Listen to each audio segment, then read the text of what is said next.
Vivement la retraite. Ah, quand je serai à la retraite, alors ça va changer ma vie. T'as déjà sans doute entendu des personnes dire ça dans ton entourage. Peut-être que du reste c'est quelque chose que tu penses toi-même. Est-ce que c'est une bonne idée de tout miser sur ta retraite? Qu'est-ce que notre rapport à la retraite dit de nous? Et je te propose une petite réflexion sur le sujet dans cet épisode. Ici Christophe Baïs, bienvenue dans Réussir sa vie, le podcast du développement personnel et professionnel, où chaque semaine je te propose des astuces, des trucs, des interviews, des outils, des techniques, des réflexions qui bousculent les idées reçues et qui favorisent ton changement. Alors, tout miser sur sa retraite? Une bonne idée? C'est ce que je te propose d'examiner tout de suite après ce petit jingle.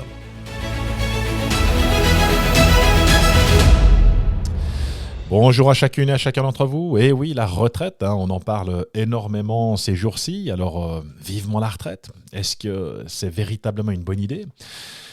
Une phrase en tout cas que j'entends ou que j'ai entendue au cours de ma vie et dans la bouche de nombreuses personnes et parfois même chez des personnes extrêmement jeunes, en pleine force de l'âge, à qui il reste encore 20 ans ou peut-être même plus et qui tiennent déjà ce genre de propos. Alors, cette sacro-sainte retraite qui défraye notamment la chronique en France avec les manifestations qu'on voit sur tous nos écrans, et il ne s'agit pas dans cet épisode de juger du bien fondé ou non des revendications du peuple français par rapport à cette retraite à 64 ans en France. Comme toute chose égale par ailleurs, il y a toujours une polarité en chaque chose. On ne peut pas simplement camper sur sa position sans examiner le point de vue de la partie adverse. Donc je pense qu'il y a des vérités de chaque côté.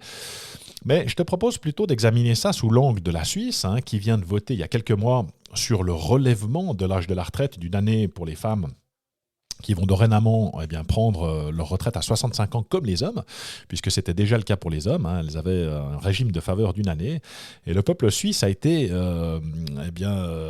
appelé aux urnes pour déterminer si effectivement nous remontions cet âge de la retraite à 65 ans. Et comme d'habitude, le peuple suisse a décidé que c'est peut-être les seuls au monde finalement à prendre de telles décisions, mais que finalement 65 ans c'était bien pour tout le monde et l'affaire s'est déroulée comme ça. Et peut-être que pour introduire ce sujet et cette réflexion, c'est peut-être important de revenir d'un point de vue historique sur cette retraite. Qu'est-ce que cette retraite? Comment est-ce qu'elle a été créée? Quand est-ce qu'elle a été créée? Puisque ça n'a pas été toujours le cas. Et en fait, la retraite qu'on appelle l'AVS en Suisse, l'assurance vieillesse et survivants, a été créée en 1947, soit 2 ans après le sortir de la Deuxième Guerre mondiale, et que le souverain, dans son immense sagesse, a dit OK, on va créer un fonds de pension, faire en sorte que finalement les gens puissent partir à la retraite. Et l'âge qui a été fixé a été de 65 ans. Pourquoi est-ce qu'on a décidé que ce serait 65 ans et pas 60 et pas 80 ou 70 Eh bien simplement parce que la moyenne d'âge, l'espérance de vie en 1947 était de 65 ans. Ça veut dire que la moyenne, c'était 65 ans, donc il y avait des personnes qui décédaient, qui n'arrivaient jamais à cet âge-là, puis bien entendu des personnes qui vivaient un petit peu plus longtemps. Et l'idée, c'était effectivement de permettre aux gens qui avaient bien travaillé tout au long de leur vie, qui commençaient à être fatigués, qui commençaient peut-être à être en mauvaise santé, de leur donner des ressources de manière à pouvoir finalement avoir une fin de vie dans les meilleures conditions possibles, tout en sachant qu'effectivement, l'espérance de vie était de 65 ans et pas du tout ce qu'elle est aujourd'hui. Ce qu'il faut savoir, c'est qu'aujourd'hui, un garçon qui naît en Suisse en 2021 a la plus grande espérance de vie au monde. Le nombre de centenaires a du reste explosé, notre espérance de vie en bonne santé a fait des bonds et que la moyenne d'âge, l'espérance de vie aujourd'hui en Suisse, c'est 82 ans pour les hommes et c'est 87 ans pour les femmes. Donc, comme je l'ai précisé, il y a bien entendu des gens qui n'arriveront jamais à ces âges-là. Il y a d'autres personnes qui vont vivre beaucoup plus longtemps que ça et qui vont même aller jusqu'à 100 ans et au-delà. Et on constate aujourd'hui une augmentation des personnes qui sont centenaires. Et ça pose un problème. Pourquoi? Parce qu'effectivement, il y a un nombre de travailleurs actifs pour pouvoir payer les rentes des personnes qui sont pensionnées et qu'effectivement, plus il y a de personnes qui vivent longtemps et qui vont être pensionnées longtemps et plus ça va coûter cher et qu'effectivement, c'est mathématique. Il y a un moment donné où quand il n'y a rien dans le porte-monnaie, il n'y a rien dans le porte-monnaie et que il faut trouver, finalement une façon de pouvoir régler ce problème de la meilleure manière possible. Alors c'est évident que la plupart des personnes ne travailleraient pas si elles n'en avaient pas la nécessité aujourd'hui. Je pense qu'il y a de nombreuses personnes qui rêvent de gagner au loto. Le rêve absolu, c'est waouh, si jamais je touchais le gros lot et que je puisse vivre de mes rentes, de pouvoir siroter des mojitos, les pieds dans l'eau, les doigts de pied en éventail sur une plage exotique à l'autre bout de la planète. Eh bien, je pense que c'est un fantasme qui anime beaucoup de personnes. Mais finalement, est-ce que c'est vraiment ce qu'on veut? Est-ce que c'est vraiment ce qu'on cherche? Est-ce que c'est vraiment ce que le rêve, le paradis? Et pour illustrer mon propos, je vais te donner trois exemples que je connais personnellement d'une personne de mon entourage qui est aujourd'hui décédée, mais qui a vécu toute sa vie pour parvenir à cette retraite. Donc toute sa vie, son discours, ça a été « Ah, quand je serai à la retraite, vivement la retraite ». Et en fait, cette personne a économisé sou après sou, franc après franc, pendant toute son existence, en prévision de cette retraite qu'il espérait le plus opulente possible, et puis commencer à profiter à partir de l'âge de 65 ans. Et son épouse, du reste, se levait la nuit pour faire tourner les machines, laver le linge, elle cuisait les gâteaux, les cakes dans le four la nuit parce que l'électricité était moins chère, donc tout était bon pour faire des économies. Et finalement, pendant une vie de labeur, eh bien, ils ont économisé en prévision de cette retraite.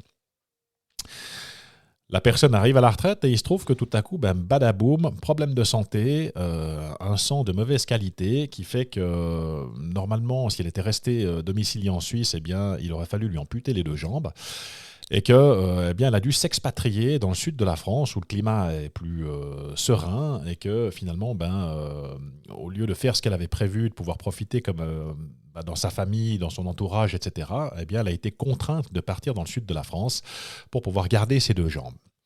Deuxième problème, c'est quand on a passé une vie à économiser franc après franc, sou après sou, eh bien, on a pris certaines habitudes qu'il va être extrêmement difficile de perdre, d'inverser. On a fait tellement d'efforts pour pouvoir amasser cet argent, ce pactole, que finalement, eh bien, à chaque fois qu'il s'agit de délier les cordons de la bourse, eh bien, ça va nous faire extrêmement mal. Donc, on est devenu un petit peu avare, si je peux l'exprimer comme ça, et que tout à coup, ok, j'ai certes un compte en banque qui est bien garni, mais ma santé est chancelante, et puis mon argent, j'ai pas vraiment envie de dépenser parce que tout à coup, j'ai pris une habitude de vivre chichement et que chaque fois que je vais faire une dépense, je peux pas faire de dépenses extravagantes parce que tout à coup, ça m'arrache le cœur. C'est quelque chose c'est une inclinaison que j'ai comme ça et qui m'empêche finalement de profiter de cette retraite comme je l'aurais souhaité.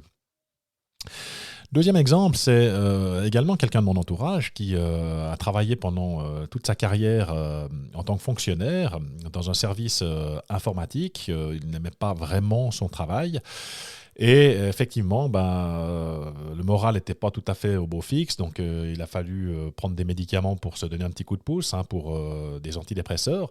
Et il y avait dans sa bouche ce discours de « vivement la retraite, plus que 10, plus que 5, plus que 3, plus que 2, plus que 6 mois, oh, ok, je suis à la retraite ». Et puis la personne, je la croise peut-être 6 mois après sa retraite, et je dis « alors comment ça se passe ?» etc. Puis la personne dit « ouais, ça va ». Puis je dis « dis donc… c'est pas le ça va des grands jours, donc cette retraite, alors comment ça se passe ?» Oh tu vois, le matin je descends la boîte aux lettres, je relève le courrier, après je descends jusqu'à la poste et puis j'ai fait ma journée. Et en fait, eh bien, c'est révélateur une fois encore de ce fantasme de la retraite, de dire quand j'aurai tout mon temps, enfin je pourrai vivre, faire tout ce que je veux et c'est génial, ça va être extraordinaire, ça va être formidable. Et puis tout à coup, quand on a tout son temps, l'être humain n'est pas fait pour être oisif. Il y a un moment donné où on a besoin de donner du sens à sa vie, on a besoin d'avoir un but, on a besoin de se sentir utile. Quand on arrive à la retraite, eh bien, effectivement, on coupe les liens avec le monde professionnel. Il y a tout un tas d'obligations, de contraintes qui ne sont plus là.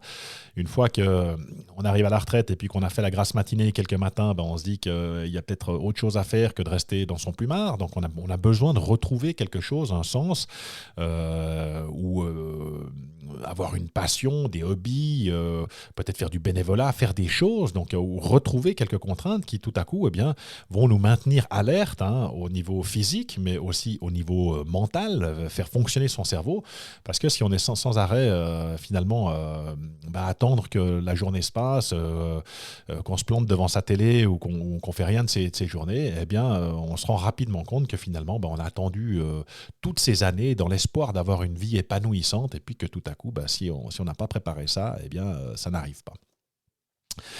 Le troisième exemple que je vais te citer par rapport à cette retraite, c'est le mien. Donc, où effectivement, pour celles et ceux qui l'ignorent, j'ai commencé ma carrière en tant qu'inspecteur de police judiciaire à Genève. J'étais spécialiste dans la lutte contre le blanchiment d'argent, crime organisé. Et à l'époque, quand j'ai signé mon contrat, on était astreint à 30 ans de service.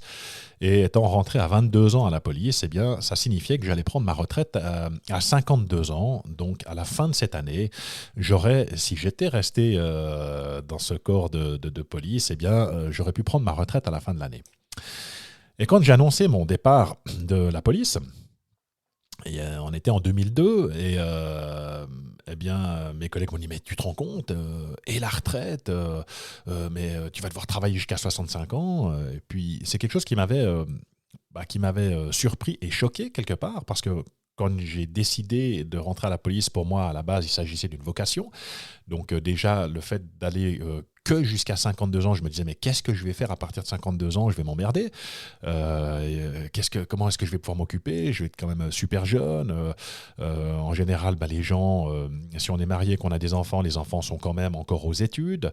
Donc il faut encore les entretenir. Mais par contre, votre revenu a baissé. Et puis c'est le moment où vous avez beaucoup plus de temps, donc vous avez envie de faire beaucoup plus de choses. Mais si votre revenu a baissé et puis que votre structure de coût n'a pas baissé de la même façon, ça va être extrêmement difficile de pouvoir d'avoir les moyens de ses ambitions. Donc déjà, c'était la première chose. Et puis la deuxième chose, j'avais répondu à ses collègues, j'ai dit, mais moi je ne suis pas rentré à la police pour la retraite, donc je suis rentré à la police parce que ce métier m'intéressait, c'était protéger, servir, c'était ça qui m'animait. Et puis, j'entends, est-ce que déjà il y aura une retraite? J'en sais rien. Est-ce que je serai toujours en vie? J'en sais rien non plus. La vie, c'est ici et maintenant. Je ressens le besoin de faire autre chose, donc c'est la raison pour laquelle je bifurque, je vais faire autre chose. Mais j'entends, c'est pas la retraite qui va commencer à gouverner ma vie, parce que tout à coup j'aurais pu finir à 52 ans. Et en fait, l'histoire m'a donné raison. Pourquoi? Parce que mes collègues qui sont restés, eux, à la police, tout à coup, les règles du jeu ont changé. On a commencé à dire, donc maintenant, 52 ans, c'est trop jeune. Donc, pour ces personnes-là, il va falloir aller jusqu'à 58 ans. Donc, ça me faisait 6 ans de plus que j'aurais dû travailler, finalement, pour pouvoir prendre ma retraite. Donc, pour dire que les acquis sociaux n'existent pas, les acquis sociaux sont une vue de l'esprit. On peut dire oui, mais ça a toujours été comme ça. Et puis, alors non, ça n'a pas toujours été comme ça. Avant 1947, il n'y avait pas de retraite, avant 1947. Donc les gens devaient travailler, finalement, devaient assumer leurs coûts jusqu'à ce que la mort vienne les délivrer quelque part. Donc je ne dis pas que c'était un système idéal, mais c'était comme ça que ça se passait. À partir de 1947, on a mis en place cette retraite. Et effectivement, l'idée, c'est qu'effectivement, on puisse terminer notre vie dans les meilleures conditions, sans avoir besoin de s'épuiser ou de ne plus être en état de pouvoir aller travailler et d'être finalement à la charge de l'assistance publique ou bien de terminer sa vie dans des conditions qui ne sont pas optimales. Et en fait, ce qui est rigolo, c'est qu'aujourd'hui, donc ça s'est passé il y a plusieurs années en arrière, où tout à coup, on a rallongé cette carrière de policier qui ne finissait plus à 52 ans, mais à 58 ans, et qu'aujourd'hui, il y a des débats pour dire, finalement, on pourrait encore rajouter, on pourrait aller jusqu'à 60, etc. D'accord ? Donc simplement pour dire que rien n'est sûr dans la vie, hein. Donc que ce soit finalement se dire ok, ben, j'économise mon argent parce que à la retraite je vais faire ceci, cela, ben, il faudra déjà y arriver à la retraite, ça c'est le premier point. Se dire ah ben quand je serai à la retraite je vais commencer à profiter, enfin je pourrai faire ce que je veux, ben, on se rend compte que tout à coup si on tombe dans l'oisiveté, ben, c'est pas le top du top. Et puis quand on a tout à coup, on se dit ah bah tiens, bah, je reste dans tel métier parce que j'ai tels avantages et puis ça va me permettre de terminer à telle heure plutôt qu'à une autre, eh bien on se rend compte que tout peut changer et puis qu'on ne choisit pas finalement son métier en fonction d'une vue ou d'un bénéfice futur dont finalement nul ne peut dire s'il va arriver.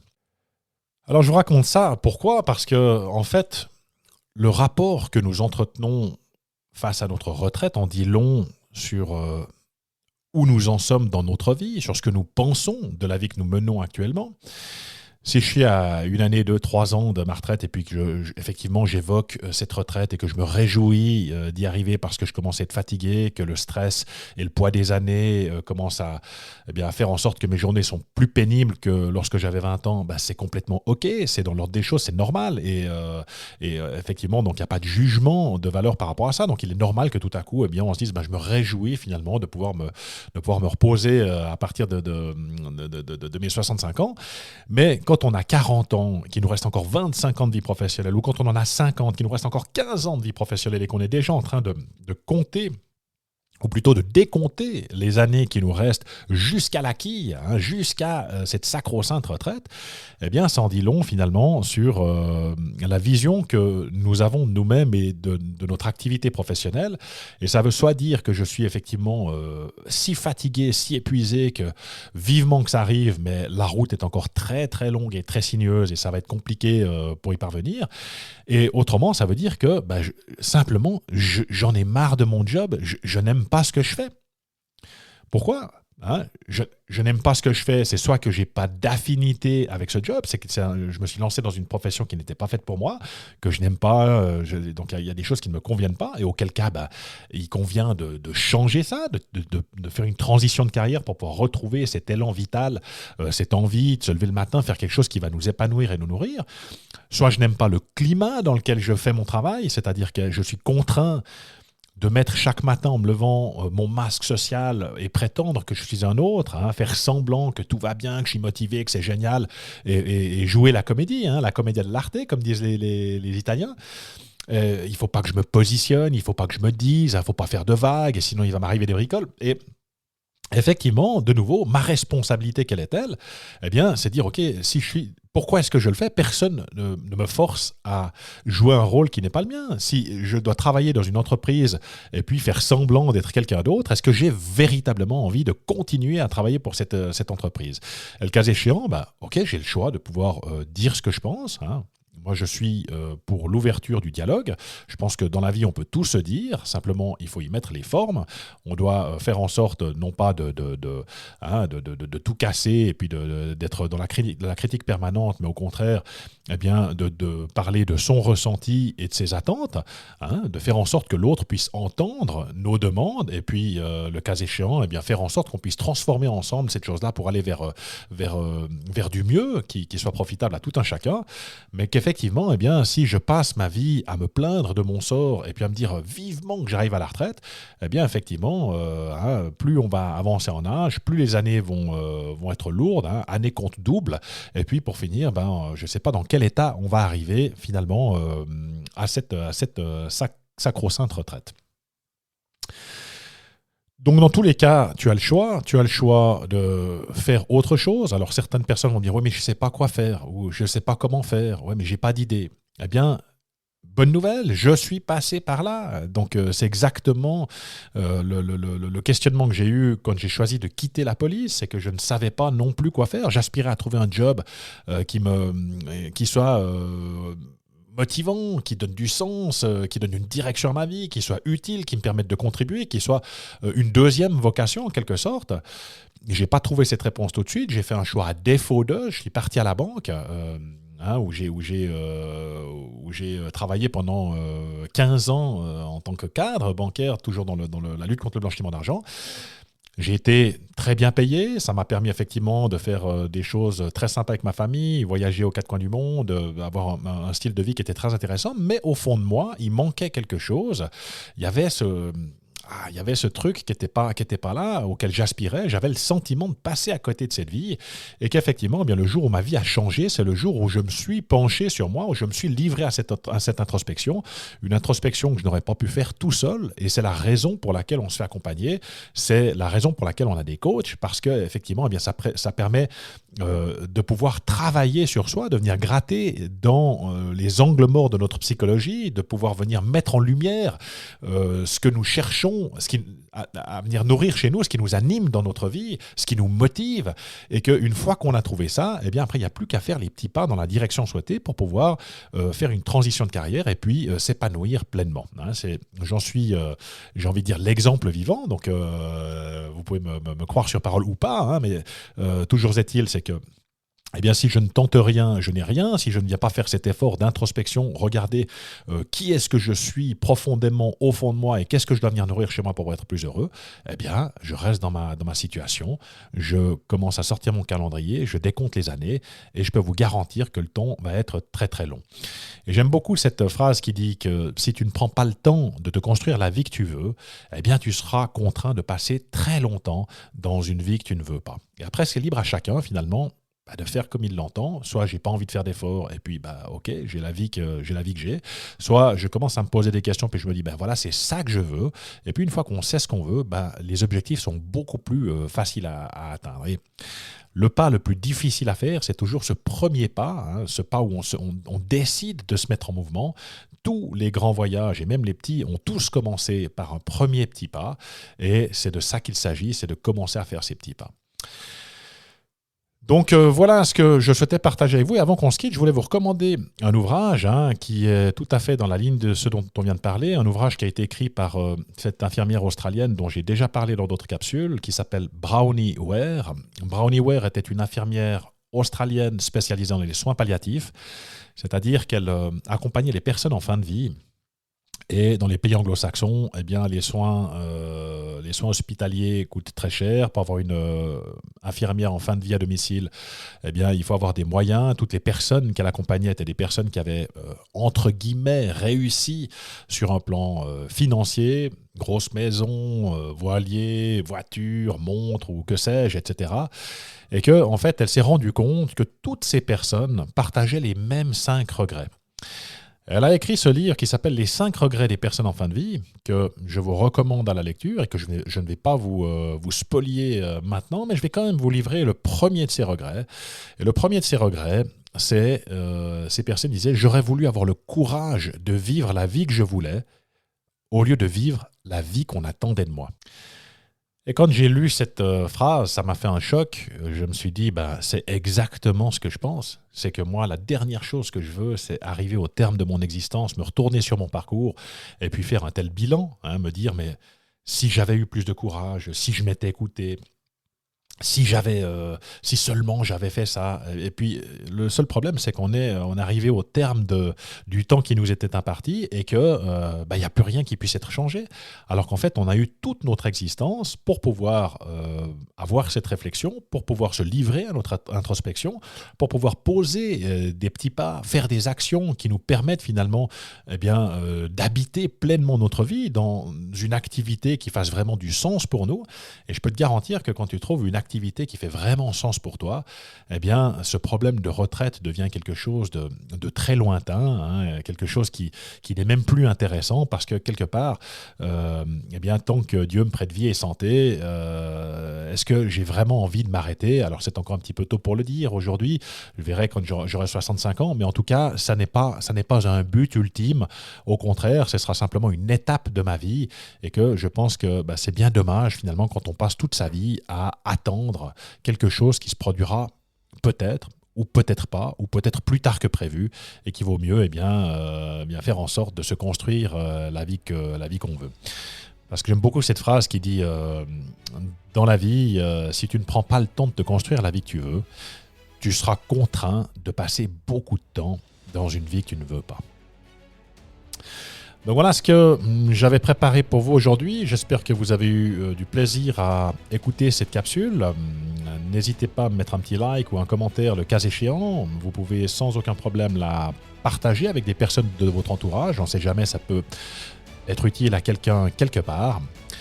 Ça va être l'heure de se quitter. Si d'aventure vous avez un questionnement par rapport à votre avenir, eh bien, allez faire un petit tour sur mon site internet parce que j'ai plusieurs formations en ligne qui sont à des prix très abordables pour chacune et chacun et qui vont vous permettre précisément de faire ce travail-là, qui vont vous permettre d'avoir des outils, de passer un cap, un plafond de verre pour pouvoir vous diriger vers cette vie inspirante à laquelle chacune et chacun d'entre nous aspirons sans aucun doute.